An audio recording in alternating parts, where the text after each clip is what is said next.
வணக்கம் மற்றும் ஒரு செய்திக்களம் பகுதியூடாக இன்றைய நாளிலும் உங்களை சந்திப்பதில் மகிழ்ச்சி. இன்றைய செய்திக்களம் பகுதியூடாக இலங்கையை பொறுத்தவரையிலே அரசியல் நிலவரங்களிலே நேற்றைய நாளிலே 6 தமிழ் கட்சிகள் ஒன்றாக இணைந்து ஜனாதிபதியை சந்தித்திருக்கின்ற விடயம் பேசுபொருளாக இருந்தது.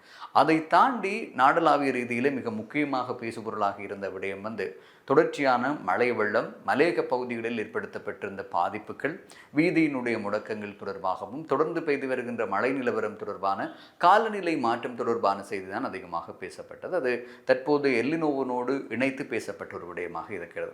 இலங்கையினுடைய பிராந்திய செய்திகளிலே அவ்வாறு இருக்கும்போது மிக முக்கியமாக தமிழ்நாட்டு பக்கம் செல்லும் போது ஒரு முக்கியமான விடயப்பரப்பு இப்போது சர்ச்சையாகவும் பேசுபொருளாகவும் தமிழ்நாட்டினுடைய ஊடகங்கள் அனைத்திலுமே இப்போது விவாதப் பொருளாகவும் மாறியிருக்கின்ற செய்திதான் தமிழ்நாட்டினுடைய சட்டமன்றத்தினுடைய எதிர்க்கட்சி தலைவர் உதயநிதி ஸ்டாலின் அவர்கள் கைது செய்யப்பட்ட விடயம் பேசுபொருளாக இருக்கிறது.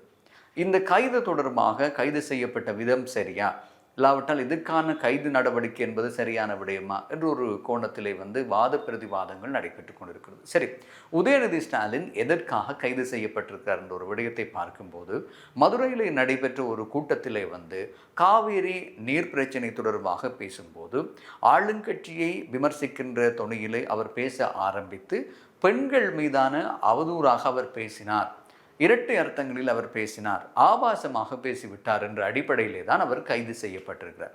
குறிப்பாக திரிசா என்று அவர்களுடைய கூட்டத்தில் இருந்தவர்கள் கூக்குரல் இடும்போது இவர் சொன்ன கருத்து அது ஆபாசமாக பார்க்கப்பட்டிருக்கிறது. அந்த விடயம் உடனடியாக நடைமுறைக்கு எடுத்துக்கொள்ளப்பட்டு அவர் கைது செய்யப்பட்ட விடயம்தான் பேசுபொருளாக இருக்கிறது. இதிலே எதிர்க்கட்சி தலைவராக இருந்தபோது கைது செய்யப்பட்ட 3வது நபராக இவர் மாறியிருக்கிறார். ஏற்கனவே அமரர் கருணாநிதி அவர்கள் கைது செய்யப்பட்டார் ஊழல் வழக்கு தொடர்பாகவும், அதே போன்று ஜெயலலிதா கைது செய்யப்பட்டார் ஊழல் வழக்கு தொடர்பாகவும். இப்போது எதிர்க்கட்சி தலைவராக இருக்கின்றவராக கைது செய்யப்பட்டிருப்பவர் உதயநிதி ஸ்டாலின் தமிழக வரலாற்றிலே 3வது நபராக கைது செய்யப்பட்டிருப்பதாக சொல்லப்படுகிறது. அவர்கள் இருவரும் ஏற்கனவே ஜெயலலிதா மற்றும் கருணாநிதி ஆகியோர் ஊழல் விடயம் தொடர்பாக கைது செய்யப்பட்டிருந்தார்கள். ஆனால் உதயநிதி ஸ்டாலின் கைது செய்யப்பட்ட விடயம் இரட்டை அர்த்தத்தில் ஆபாசமாக பெண்களை விழித்து பேசியிருக்கிறார் என்ற ஒரு விடயம் தொடர்பாகத்தான் கைது செய்யப்பட்டிருக்கிறார். ஆகவே உதயநிதி ஸ்டாலின் சார்ந்த திமுக கட்சியோ இல்லாவிட்டால் ஏனைய சில கட்சியோ அவர்களுக்கு ஆதரவான கருத்தை முன்வைத்துக் கொண்டிருக்கிறார்கள். அவர் எங்கே வெளிப்படையாக அந்த வார்த்தை பிரயோகத்தை பேசினார் என்ற ஒரு விடயம் அங்கு கேள்விக்குறியாக முன்வைக்கப்படுகிறது. ஏன் அவர் அவ்வாறு பேசியதில் என்ன இரட்டை அர்த்தம் இருக்கிறது? அது பார்க்கின்றவர்களினுடைய வகையிலே தான் அது இரட்டை அர்த்தமாக இருக்கிறது என்று ஒரு தரப்பு சொல்லப்படுகிறது.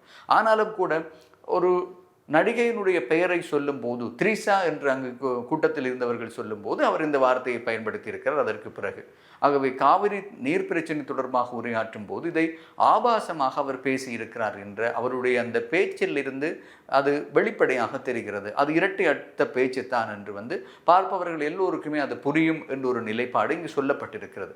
ஆனாலும் கூட அவரை நியாயப்படுத்துபவர்கள் அது இரட்டை அர்த்த பேச்சு அல்ல, அவர் யாரையுமே சுட்டி காட்டி பேசவில்லை, யாருடைய பேரை சொல்லியும் அவர் பேசவில்லை, ஆகவே அது ஒரு இரட்டை அர்த்தமான பேச்சு அல்ல, அவர் சரியாகத்தான் பேசி இருக்கிறார் என்று அவர் சார்பானவர்களுடைய கருத்துக்கள் இருக்கிறது. இதை நாங்கள் ஆளுங்கட்சி தரப்பினுடைய கருத்தோடு நாங்கள் அவதானிக்கும் போது அவர்கள் சொல்கிறார்கள், தற்போதைய ஆட்சியிலே அதாவது விஜய் முதலமைச்சராக இருக்கின்ற தாவேகாவினுடைய ஆட்சி காலத்திலே பெண்களுக்கான முக்கியத்துவம், பெண்களுக்கான மதிப்பு என்பது வழங்கப்படும். எதிர்க்கட்சி தலைவரை இவ்வாறு இரட்டை அர்த்தத்தோடு விழித்து பேசும்போது ஏனையவர்களை நாங்கள் எவ்வாறு சட்ட ரீதியான நடவடிக்கை மேற்கொள்ள முடியும் என்ற ஒரு கேள்வியை அவர்கள் கேட்கிறார்கள். ஆகவே இவர் மீது நடவடிக்கை எடுத்தால்தான் பெண்களுக்கான முக்கிய உரிமைகளையும் பெண்களினுடைய பாதுகாப்பையும் பெண்கள் மீதான அக்கறையும் இந்த ஆட்சியிலே நாங்கள் தொடர்ந்து கட்டி அமைக்க முடியும் என்ற ஒரு கருத்தை சொல்கிறார்கள். ஆகவே உதயநிதி ஸ்டாலின் பேசிய விடயம் என்பது அப்பட்டமாக இரட்டை அர்த்தத்தை கொண்டு வெளிப்படையாக பேசப்பட்ட ஒரு விடயமாக தாவேகா கட்சி சார்பானவர்கள் தெரிவித்து வருகிறார்கள். ஆனாலும் கூட நாளைய தினம் சட்டமன்றம் கூட்டத்தொடர் நடைபெற இருக்கிறது. இந்த கூட்டத்தொடர் முக்கியமான ஒரு கூட்டத்தொடராக பார்க்கப்படுகிறது. காரணம் வரவு செலவு திட்டம் பாதீடு நாளைய தினம் சட்டமன்றத்திலே சமர்ப்பிக்கப்பட இருக்கிறது. இந்த பாதீடு சமர்ப்பிக்கப்படுகின்ற இந்த நேரத்திலே உதயநிதி ஸ்டாலின் சட்டமன்றத்தில் இருக்க வேண்டும், அவர் ஒரு எதிர்க்கட்சி தலைவர் என்ற அடிப்படையில். ஆகவே இந்த நேரத்தில் இவருடைய கைது என்பது அரசியலிலே இது ஒரு திட்டமிடப்பட்ட ஒரு கைதாக இருக்கும் என்ற கோணத்திலும் கூட விமர்சனங்களை ஏனையவர்கள் தெரிவித்து வருகிறார்கள். ஆகவே நாளைய தினம் பாதீடு தொடர்பான சட்டமன்ற கூட்டத்தொடர் கூட்ட இருக்கின்ற கொண்டிருக்கும் நேர பகுதியிலே வந்து உதயநிதி ஸ்டாலின் கைது செய்யப்பட்ட விடயம் இன்னும் பரபரப்பாக பேசப்படுகிறது.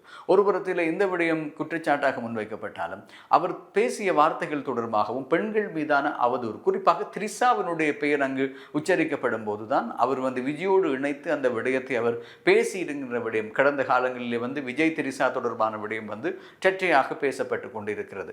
ஆகவே விஜயினுடைய விவாகரத்து விடயத்தை தொடர்ந்து இந்த அரசியலிலும் சரி, ஜனநாயகம் திரைப்படம் வெளியிடும் போதும் சரி, இல்லாவிட்டால் ஒரு மரண வீட்டுக்கு செல்லும் போதும் கூட சரி, விஜய் திரிசாவோடு இணைந்து செல்கின்ற விடயம் பரபரப்பாக பேசுபொருளாக இருக்கின்ற விடயமாக இருக்கிறது. அவ்வப்போது உதயநிதி ஸ்டாலின் அவர்கள் சட்டமன்றத்திலும் சரி ஏனைய பொது இடங்களிலும் சரி அவருடைய பேச்சு ஒரு கிண்டல் செய்கின்ற விதமாகவும் ஒரு உள்நோக்க அர்த்தத்தை கொண்டதாகவும் கடந்து வந்த காலங்களில் பார்த்திருக்கிறோம். ஆகவே இது ஒரு ஆபாசமாக பேச்சு என்ற அடிப்படையில் வந்து அவர் கைது செய்யப்பட்டிருக்கிறார் என்ற விடயம்தான் இப்போது தமிழக அரசியலிலும் தமிழ்நாட்டினுடைய ஊடகங்களிலும் பேசுபொருளாக இருக்கின்ற முக்கிய விடயமாக நாங்கள் அவதானிக்கக்கூடியதாக இருக்கு. ஆகவே சட்ட ரீதியான நடவடிக்கை என்றால் விசாரணைகளை மேற்கொண்டு புலனாய்வு அறிக்கைகள் மூலம் புலனாய்வு விசாரணைகளை மேற்கொண்டு அவர் கைது செய்யப்பட்டிருக்கலாம். ஆனால் கைது செய்யப்பட்டது இந்த விடயத்திற்கு தவறு, அது கைது செய்யப்படாமல் தவிர்த்திருக்கலாம் என்ற ஒரு விடயத்தையும் ஏனைய காங்கிரஸ் கட்சியினுடைய ஆதரவாளர்களாக இருக்கலாம், ஏனைய கட்சிகளாக இருக்கலாம், அவர்கள் இந்த கருத்தை சொல்லி வருகிறார். ஆகவே எது எப்படியோ ஆபாசமாக இரட்டை அர்த்தத்தோடு அவர் பேசியிருந்தால் அதுதான் காரணமாக அவர் நிரூபிக்கப்பட்டால் அவர் கைது செய்வது சரி என்று தாவேகா தரப்பினர் சொல்லிக் கொண்டிருக்கிறார். ஆகவே உதயநிதி ஸ்டாலினுடைய கைதுதான் இன்றைய செய்திக்களம் பகுதியூடாக நாங்கள் தமிழக செய்திகளை பார்க்கும்போது முக்கியமாக பேசுபொருளாக இருக்கிறது. ஆகவே இந்த விடயம் எதிர்காலத்தின் அரசியலில் எவ்வாறு மாற்றங்கள் ஏற்படுத்தப் போகிறது என்பதை பொறுத்திருந்து பார்ப்போம்.